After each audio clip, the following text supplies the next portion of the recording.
ये देखो वीवर एक चाचा रमजान कुल्फियां ला के अली अल तू कुल्फी मैं जाके डाल लिया तो 20 वाली ये सब ठीक लुटन चक्कर जे कुल्फी महंगी है। चीनी महंगी क्या महंगा थी के सामान चीनी महंगी है। चीज महंगी थी हाँ जी ना कर यार। अच्छा बर्फ महंगी है चीनी महंगी है। हाँ जी।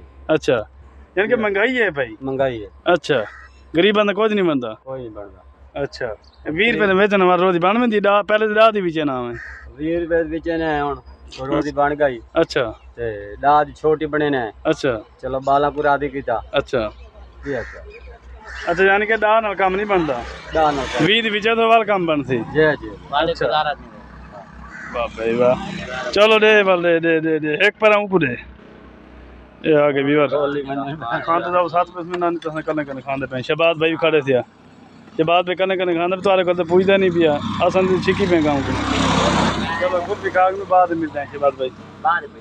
हां बाद करता हूँ आपको ये मेरा वीडियो बहुत ही अच्छा लगा होगा और अगर अच्छा लगा तो चैनल को ज़रूर सब्सक्राइब करें और वीडियो को लाइक करें और अच्छे और प्यारे कमेंट करें और फिर मिलते हैं नेक्स्ट वीडियो में अगली वीडियो तब तक के लिए अल्लाह हाफिज़।